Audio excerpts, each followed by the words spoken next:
Welcome to The Jungle, a podcast brought to you by Liger Partners, where we dive into the entrepreneurial story, what makes someone tick, why they do what they do. And today it really is the jungle, because we have the jungle cats. Yes,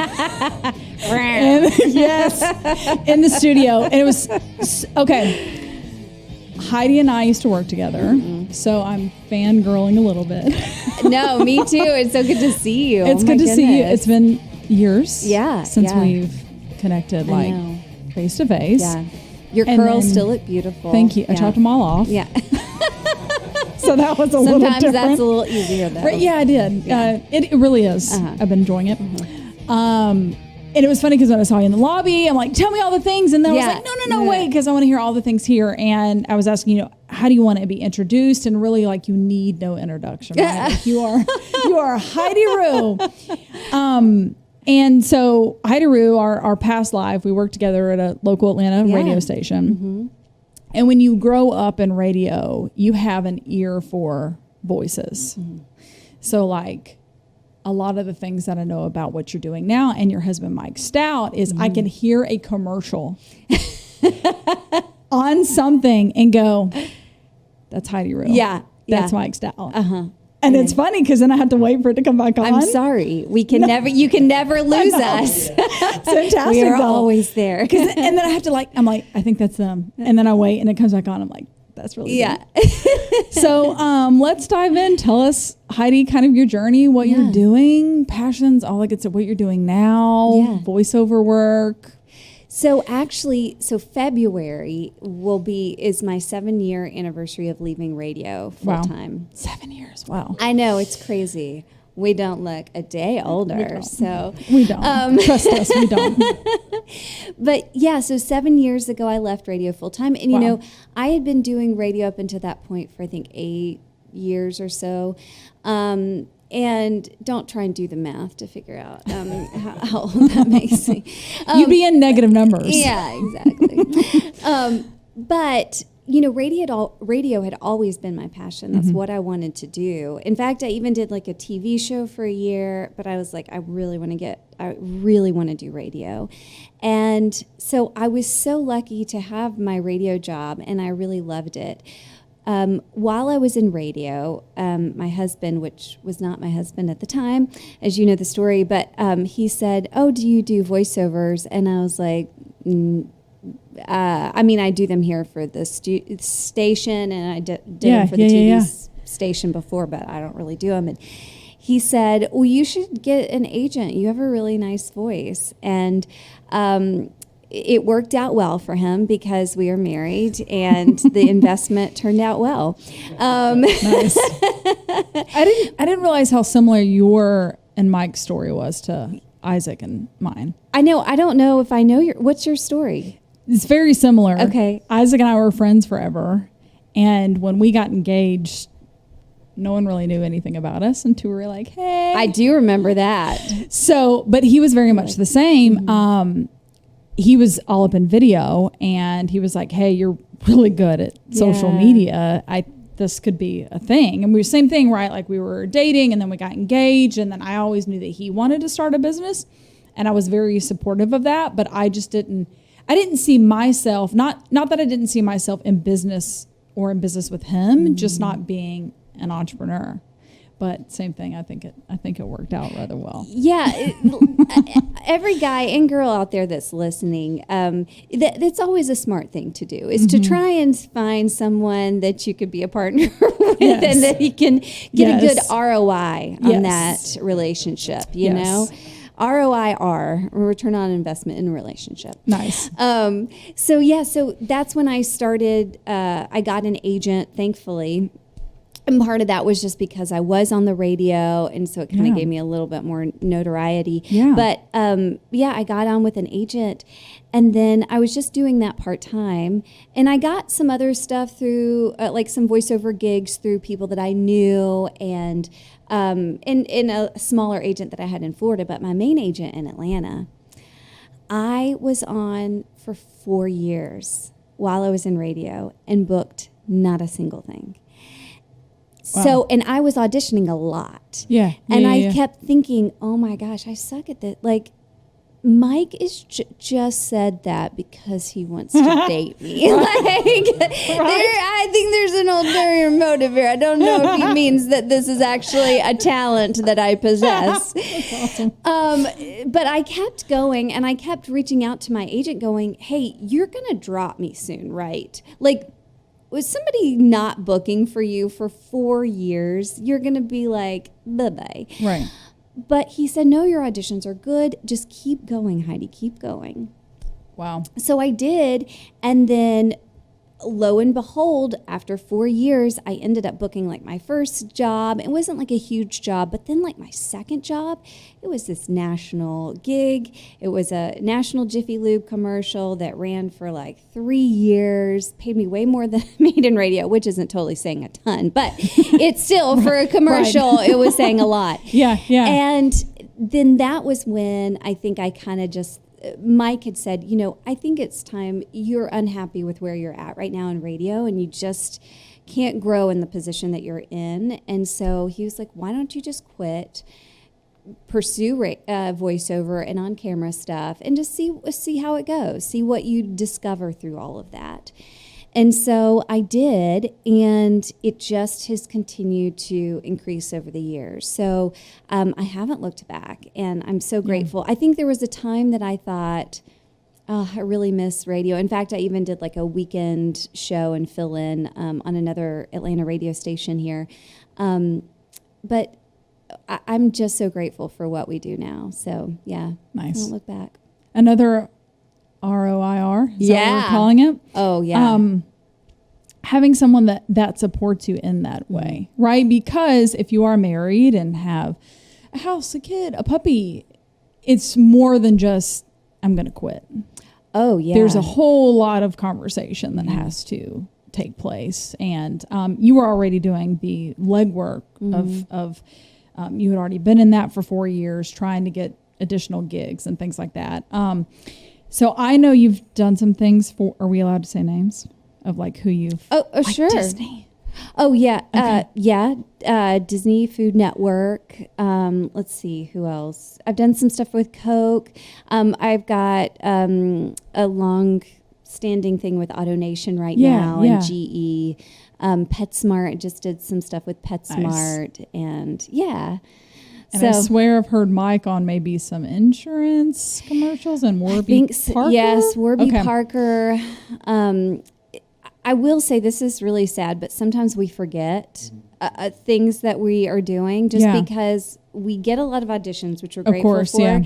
Yeah. So that sometimes blurs the lines. And then also we have got, in this industry of voiceover and on camera stuff, the best thing for your sanity is if you do the audition and you forget it, because otherwise it will eat you up, and you're thinking like, am I going to get it? When will I hear back? You know, and you just do not have time for any of that in your brain space. And so we have just both become accustomed to doing it and forgetting about it. But then the downside of that is that we do forget about it. So even us sometimes we're like, is that my voice? Yeah. There was a crazy incident where this was for Georgia Power, and I had done the audition, and I knew it was down to me and another girl, and she ended up booking it. She went in, did the session, and I know her and love her, and I'm so happy for her, obviously. Yeah. Well, my friends and even my parents kept saying, oh my gosh, I heard you on the Georgia Power spot. And coincidentally, I was also in the Georgia Power spot, like on camera talent. And so they were like, I heard you. And I'm like, no, I was just in it. You didn't hear me. You're wrong. You know, and I'm thinking, okay, I've heard this a million times. And then finally my friend Brooke, she recorded, she goes, Heidi, I know you, and this is you. And I listened to it. I was like, oh my gosh, it is me. But I'm like, how is that possible? Because I didn't do the session. Well, apparently in post-production, they ended up, so they had put one of my auditions at least on a scratch track to present to the client. Well, then apparently that ended up getting to the post-production somehow, and it aired. So my audition aired as the final commercial. So I Wow. got paid for that, but it was so funny. So Nice. yes, sometimes I'm just like, I don't even know. Is this me? I don't even know anymore. That's So, yeah. awesome. That's awesome. So I self-confessed that I have followed you a lot on social media all those years, right? And so I remember various things and things that maybe you used to do. I don't know if you still do them. Yeah. But I was like, I just wanted to dive in when we were live. Yeah. So that I could ask all the things because even though we're talking about, this conversation that you and Mike had to step out, you also had parties for pennies, which you did. You still do parties for pennies? No, I've had a lot of failed creative attempts. Yes, since then. No, it's true, and it's good though. I'm It's so good though. happy with that. I Yeah. have no problem Because you with saying found, it's failed. I mean, it's the journey of going through it, Yeah. and I loved reading your blog, Oh well, thank you so much. And, and some really good salad dressings, like company potluck Thanksgivings. I love it. That's great. See, it wasn't in vain. There it you wasn't go. a I total know. fail. Now I remember. It was green. Yeah. It's so funny because I think that hopefully we've all had failed attempts. I think that that's what makes it so great. And honestly, those failed attempts are what is making what we do right now very successful. Yeah. Because of the things that I learned. So I had Parties for Pennies, which was an entertaining party blog. And I did that for 6 years, every single Wednesday except That's for not 2. failed. So That is not failed. well, here's the thing, though, is after 6 years, the max I was making was $12,000 a year, Yeah. and I was spending at least 3 days a week on it. Yeah. So that in of itself, it's just I couldn't keep going. Right, It was right. not continuing Right, on right. this I great follow you. path. Yeah. I also created this lifestyle talk show called The Modern Post, which I went and pitched to all the big networks and thought that was great. And they said it was good, but they said at that point, this has been several years now, that it's more of a digital platform type of show versus a broadcast show. And then I also had a podcast called The Heidi Rew Show, Yes, where I remember did this. long-term interviews, and I just paused that at the beginning of the year to give myself some more margin, and I did that for a little over 2 years, and it was a pretty good success. I wasn't doing it to make money, so that wasn't part Sure. of the equation. It just came down to time. So now I'm doing a shorter form podcast called the Encourage Minute, which is just a minute and an encouraging story Nice. every week. So, yeah. What are some ways that you identify what you need to let go? So I'm working with a counselor on that right now. Kidding, but not kidding. Right. Well, I mean, it's that's so true, though. There's a lot of things and a lot of ways that you have to let go for various Yes. reasons. And my yes. mom growing up told me I could do anything. Mm-hmm. And that cursed me a little bit because I truly believe I'm like, I can do anything. 24 hours? Yeah, right. Who cares? Who needs sleep? I can Eating? do that. Right. No, that's true. Yeah. Not part of the equation. Whatever. I can fit it all in. Yeah, yeah. And so a lot of times, and I love being creative and I love starting things. Sure. And so I will just constantly say yes to things like that. And then not realizing that at the end of the day, I'm not having time for my husband and I'm not having time for my friends. Jeff Henderson wrote this great book, and it's called For, F-O-R, and it's really good because it talks about like what does your company want to be known for. And one of the things that he even asked in that book is, what do you personally want to be known for? And I thought, okay, you know what? A lot of times in my life, I think I would be known as busy. That would be the response that I would give to people with how things are going. And That's so I good. don't want to be known for that. I Yeah. want to be known as a great wife and a wonderful friend and a good business leader, but also, somebody that takes time to listen and empathize and not constantly having that to-do list going on in her head. Yeah. To answer, though, your question, I still feel like I'm on this journey. But one thing that I've learned, honestly, through my counselor, because this is something that we're working on, is that when I recognize that my to-do list becomes more of a performance meter versus a guide, that's when I know I'm teetering into it's a little too much. Yeah. I need to back off. I need to let some things go.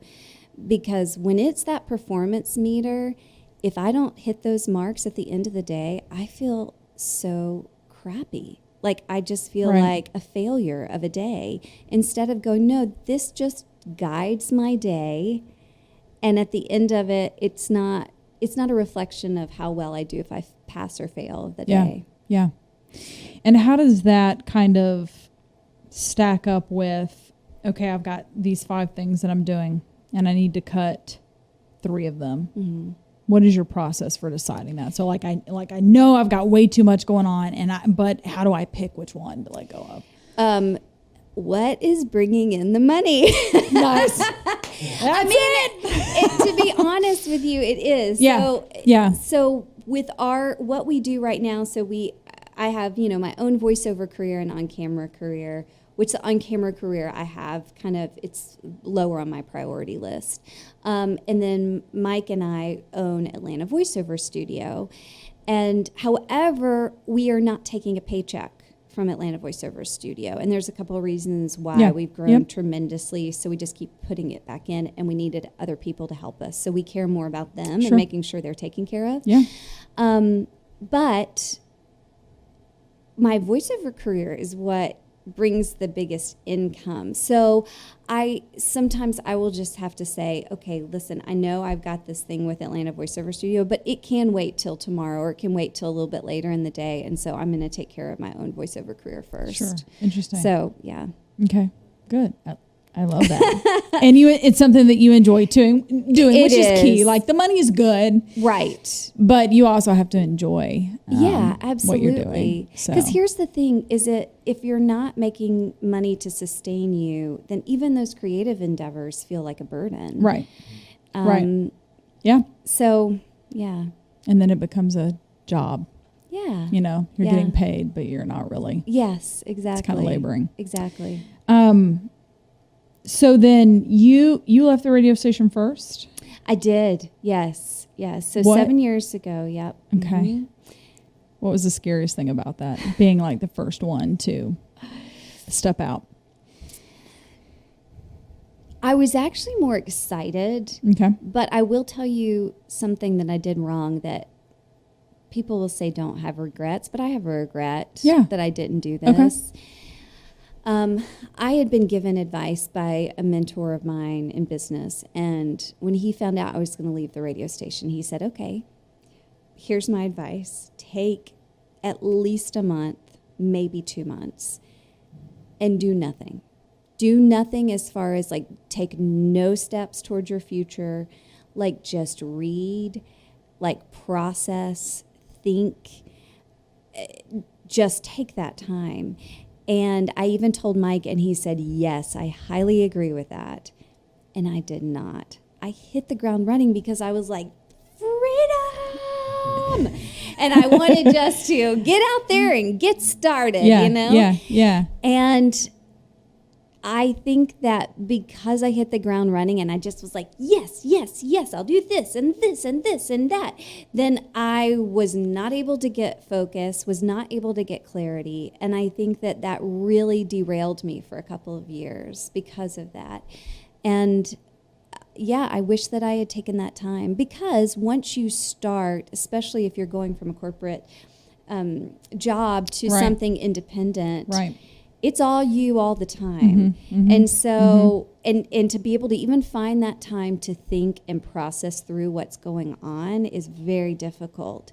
And so the best time to be able to take that kind of sabbatical is at the beginning, before you even start. So I would highly recommend anyone out there, if they're in the same boat, to not make the same mistake that I did. Yeah, that's good. It's really good. Well, I wish I had listened. Need to find a couple of months somewhere. It made me think of, have you seen the Taylor Swift documentary on? Oh my gosh, no. I'm waiting to have a night without Mike, because I know he won't be into watch it. Yes. So I'm like, dude, go have a guy's night. Yeah, that's when I watched it. So one of the things she said in there was that, and I can't remember. I think it was like right before I think it was between 1989 and Reputation, right? Because we kind of seen her make the shift. But she went dark for like a year. And there was a whole, right? Like the Kanye West stuff had came back up, and she had just won all this stuff for 1989. And then she's got to I got to top this she was getting punched from every corner. And so one of the things she said, it was like, I just disappeared for a year. Which I'm like, that's so hard to do. Oh, yeah. Like, aren't there just times where, just like you said, like, can I just a week? I'm just going to go out, find a cabin, an Airbnb somewhere, whatever, and just sit on a porch and read. This Heidi Rew's got the advice, because that's true. I mean, it's hard to find that time again. Yeah. Well, and what does it all come down to? Which is ironic for anyone that's stepping out on their own, because it takes a lot of just guts and motivation, but it comes down to fear. Yeah. Because we fear if we step back, we are going to lose momentum. Or, with Taylor Swift, you're going to lose relevancy, especially in this day and age. You think, if I'm not posting on social all the time, people are going to forget about me. They're going to move on to somebody else. Where everybody knows my name. And if I don't cash in, then my moment's going to be gone. Yeah. One of the, so for our voiceover studio, one of the things, because it's really hard, as you can probably imagine. Probably not. You guys have it down pat, but it's hard. It's hard having a business with your spouse, for sure. At least for us, we found that's very hard. Yeah, a little bit. Mine's in the room, so you're like, we'll talk later. A little bit. He would say the same. He would so say the same. So it's fine. We're fine. But one of the greatest things that we have another counselor that has helped us with. We're big, huge believers in counselors, but is that she's worked with us with business stuff. She told us to come up with 3 values to which we make all of our decisions for the studio, so that we're on the same page. Yeah. And it was really cool, because what we did is separately, we came up with what we thought would be really good values, and then we came together and we literally had the same values, which was really cool. And then we were able to define them. And so one of the values that we have is freedom. And the reason why we did that is because it's the antithesis of fear. And we just do not want to get into that spiral of making decisions out of fear. And I think that that's so important. That's something that I've even thought, gosh, I need to apply this to my own life, you know, this value set. So I love that. So kind of at the beginning of the show, I alluded that you really didn't need an introduction because you're Heidi Rew. Walk through a little bit, business-wise, branding-wise, what that means when your business is really you and your name. So I'm thinking HeidiRew.com, and it's Heidi Rew on social, and Heidi Rew. So kind of walk us through that. What are those steps that you took to protect that, to set out so that when you, pun intended, had a name for yourself, everyone knew who you were? I will say that it took a lot of time for me to kind of figure that out. And part of the hurdle of that is because I think that I was confusing branding and marketing. And you guys probably have a lot more insight into this. I should have just talked to you guys about this. Back in the day, it would have saved me a lot of time.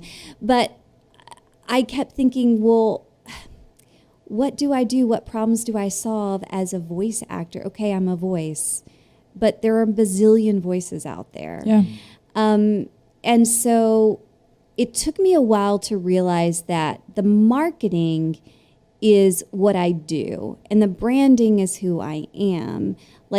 How do I make people feel? And so for a while I kept thinking I need to focus on branding versus making sure that I'm creating this reputation of what I do.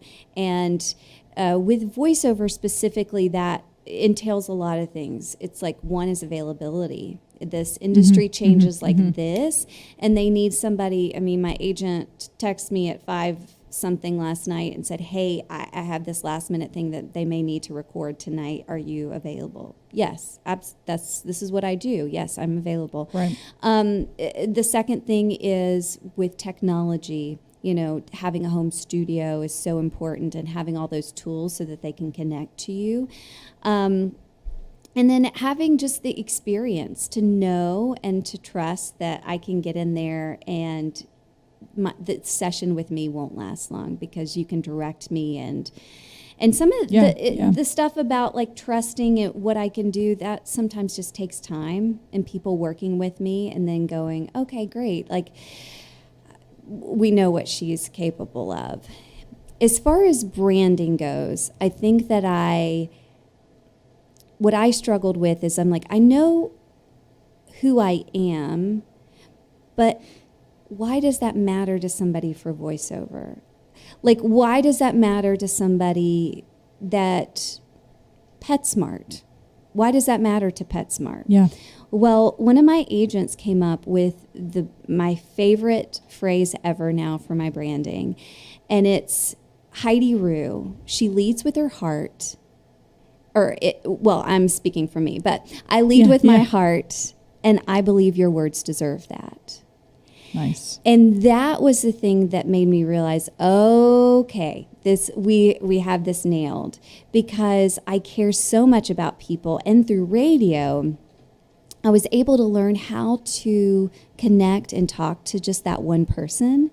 So every time I'm on the microphone, I'm trying to connect to that person that's watching TV or their computer screen or in the radio and touching them through that brand message. And so, and these days, especially with the millennial and the Gen Z generation, they want brands that have heart. They want brands that care about our community and our world and sustainability. And so if I can be that voiceover that says, not only, I'm not going to just be a voiceover, but I'm going to hopefully give heart to your words, that's something that is valuable. That's something that sets me apart. It was a long process, but I think I finally kind of figured it out a little bit for me. I love that, though. I love that. And that tagline fits you perfectly. Oh, thanks. So that was my next question I was going to ask about, because I assumed that you had a whole home studio. And we'll do a lot of things too where we're at the house, right? And a lot of ours can travel with us with computers and mixers and things like that as well. But I was telling you, excuse me, before we went on air, that Isaac and I had sold our house recently. And one of the purposes to do that was that we just wanted to be closer to work. Right. Which on the back end did allow more time for doing those things that we really feel like, okay, we need to get serious about it, like working out or spending more time with the dog or whatever, saving our sanity from not being in traffic. And I am of the belief that work is life and life is work, in the sense of this isn't everything, but we enjoy it. So I say all that to say, for me, I don't see an issue with work-life balance, right? I do things when I want to. There are times when it could be Saturday morning and creativity strikes me and I'm going to go work on a project, and I'm fine with that. But I'd love to get your opinion on that. Because again, like you were like, okay, it was 5:00 last night. Maybe you were in the middle of dinner, you were watching a movie, and like you had to be like, Mike, I got this. I got to go down the hall and record this. Like, what are your thoughts on that? That's hilarious that we'd be eating dinner at 5:00. That's like hilarious. 7? It's more like 8, or if I'm being totally honest. Not a favorite thing of mine, for sure. Or watching Taylor Swift together. So, one of the things is, yes, we do have a home studio that we've always been able to use. But now that we have Atlanta Voiceover Studio, so Atlanta Voiceover Studio is a training and recording facility that we've been doing for like 3 years. It started really small. We just thought. And where's it located? So it's right off of Northside Drive and 75. Okay, nice. Yeah. Perfect. Okay. And we're in Vining, so it's not far. It's not like a huge drive or anything. But it started off with just saying, like, we're going to just open up an outside studio from our home. And then part of it was just because I wanted to see people. And so Yeah. Michael's like, here, let's just do this. And then we can record friends that don't have a good home studio, but that still want to be considered for a voiceover job. And we started that, and then it just kept growing because people were asking, oh, do you do classes? Do you do workshops? Do you do demos? And we just realized there's a huge need here. And we wanted to kind of do it a little differently than some other people. So that grew. So we started with like 100 square foot space. Now we just moved into a 3,200 square foot space. So thankfully now we have our own little offices and recording booths in our offices, both of Mike and I. So we are there a lot of times. That's where I mainly do stuff now instead of home. And we still can do it at home, but we're just there for, 12 hours a day or so. Right. So we'll usually do it from there. What's hard about voiceover is that with the home studio and the technology advances, then the expectations from clients is just that you can be available whenever and things, so if they do need something last minute, then I kind of need to jump to some degree. That's the struggle part of it, is trying to figure out when to set up boundaries. Like for the AutoNation job, it's an ongoing thing and they'll have these rush seasons. Well, one time it was like 5 o'clock, but I had already left for, a doctor's appointment and had something else that night, and they needed it that same day. So I went in and I was doing it 10 o'clock at night, so that has been a struggle. I don't know if I've totally figured it out yet to try but I will say that Mike and I are trying to figure out how to help support each other in taking that time. So we even talked about maybe like every other Friday, one of us just can work from home. And then that way, even if we needed to go do like little things, doctor's appointments or something, or just for me not to have to wear makeup and, Right. Yes. as much as I love seeing people, to maybe not see people for a little bit. One day every now and then is good. Yeah. To kind of balance out the other days where it's just kind of like, who knows what's going to happen? Things and schedules change for us, within 24 hours. So. Yeah. So I want to ask you in closing a couple of questions then directly about the studio, because maybe someone's listening and they're like, I totally want to get into that. You have the studio. Do you make recommendations on like, hey, you need to get an agent, or maybe where you could go find that? Yeah. So we do. We look at ourselves as guides. For voiceover, we never say, a lot of people when they come into our studio, they're like, so do you think that I have what it takes? Listen to my voice. Do you think that I have what it takes? And ironically, these days, if you have a voice, you have what it takes, because gone are the days when the announcer read is the hot thing. Right. Nobody's wanting that. They want natural, real, something that sounds unique. And so if you have a human voice, then a lot of times then you can do voiceover. That's not the part that says whether or not you can do work in this industry. It honestly comes down to more of mental resiliency and to be able to have a business mindset. Because when you start a voiceover, even on camera career, then you've got to think of it like you're starting a small business. There's going to be an investment, with voiceover, to be able to be competitive, you need to be able to train, and those classes take money. You need to be able to create a demo that costs money. You need to set up a home studio. We offer and we help people say like, okay, let's just start off with this. If you only have a couple $100, here's what you can do to get started. And then you can just gradually increase from there. But it really takes like thinking like, I am, not only am I a voice actor, but I'm also a marketing person. I'm also an accountant. I'm also need to kind of have this like life coach, I think, mentality of getting through those days. I mean, like for me, every story is different, but it could be one of those things where you get on with an agent after all this work, after these classes and stuff like that, and you don't book anything for 4 years. It's very competitive. People can audition from anywhere these days. So knowing whether or not you're going to make it is those days where you're like, nothing's happening, or I'm so discouraged. What am I going to do? To be able to get over those hurdles, I think that's what makes someone successful in voiceover or on camera acting. But yes, we do. We offer a bunch of different classes and workshops, and we're continuing to try and figure out what are the biggest needs. So we offer a great foundation. Our Intro to Voiceover workshop is where we tell people to start. That way they get into the booth, they get to record, we send them their recording files at the end, they get a little bit of coaching, some basic technique, and then understanding kind of the industry. So that way they can know, okay, is this something that I really do want to pursue? Do I really love it? One of our other values is stewardship. So we always think about that.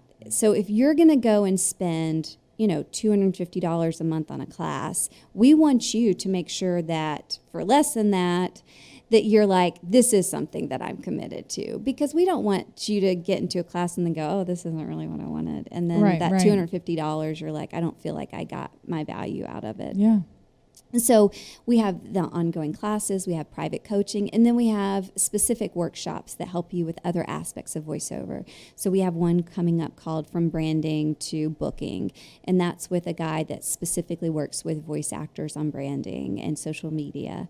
And then we had an accounting financial workshop. And then we do different things with different genres in voiceover, like animation and promos and all kinds of stuff. So. Well, I was trained to say W and not W, which I had to work out. W. Yeah. They were like, what did you just say? Yeah. W. W. That's how you say it. So maybe I need to come by. Now that I know what I'm talking about. I mean, I don't know. Somebody might like W, but it's been burned out of my mind. You know what? There's something for everyone. Yeah. It's true. So how do we find you if we want to go online or website? Yes. How do we connect? For Atlanta Voiceover Studio, it's just atlantavoiceoverstudio.com. And then we're on all the social media platforms as well. And it's pretty much Atlanta Voiceover Studio across the board, except for Twitter, because that's a little too long for Twitter. Darn so man. It's ATL. I know. It's ATLVO Studio on Twitter, but everything else, Atlanta Voiceover Studio. And then for me, it's just pretty much Heidi Rew. You can find me with Heidi Rew, and it's like ew with an R in front of it. So that's a little easier to remember. And then good luck with Heidi. Hopefully you can figure it out. Yeah.